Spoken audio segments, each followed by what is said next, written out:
आमाच्या विशेष बुलेटिनमध्ये आपलं स्वागत आहे. पाहूया विशेष बातमी. क्रीडा मंत्री माणिकराव कोकाटे यांच्यावर अटकेची टांगती तलवार असतानाच माजी मंत्री धनंजय मुंडे यांनी थेट दिल्लीमध्ये केंद्रीय गृहमंत्री अमित शहा यांची भेट घेतल्याने राज्याच्या राजकारणात खळबळ उडाली आहे. यानंतर धनुभाऊंच्या कमबॅकची चर्चा रंगू लागली असतानाच राष्ट्रवादी काँग्रेस शरदचंद्र पवार गटच्या खासदार सुप्रिया सुळे यांनी या शक्यतेला जोरदार विरोध केला आहे. सुप्रिया सुळे यांनी थेट प्रश्न उपस्थित करत म्हटले की अमित शहांनी त्यांना भेट कशी दिली? संतोष देशमुख हत्या प्रकरणात वाल्मिक कराडमागे कोणती अदृश्य शक्ती होती?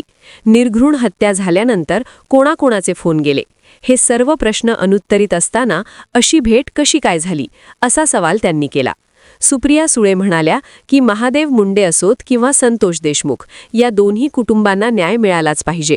त्यासाठी कितीही किंमत मोजावी लागली तरी आम्ही स्वस्थ बसणार नाही, असा ठाम निर्धार त्यांनी व्यक्त केला.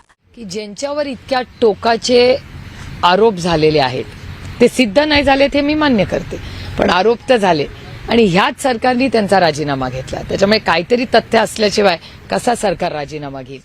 की अमित भाईंनीही त्यांना भेट कशी दिली, काय कारण झालं माहिती नाही. ते म्हणले विकासाचं कामं, पण मला आश्चर्य वाटते की या देशाच्या होम मिनिस्टरकडे काय विकासाच्या कामाचं असेल आणि त्यांचंच सरकार आहे ना. मग त्यांच्या सरकारची कामं जर महाराष्ट्रात एका सत्तेत असलेल्या आमदाराची होत नसतील आणि त्या सत्तेत असलेल्या आमदारांना दिल्लीला कामं करायला येत असेल तर हा एक मोठा प्रॉब्लेम आहे ना. काल संतोष देशमुख कुटुंब अस्वस्थ होते. मी देशमुख कुटुंबांशीही आणि मुंडे कुटुंबांशीही बोलले. अशा पार्श्वभूमीवर अमित शहांनी त्यांना भेट देणे कितपत योग्य आहे, असा सवाल त्यांनी उपस्थित केला.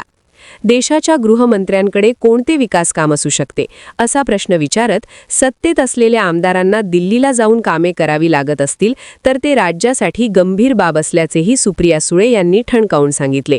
आमा चॅनलला लाईक करा, बातमीला शेअर करा, सबस्क्राईब फॉलो करायला विसरू नका.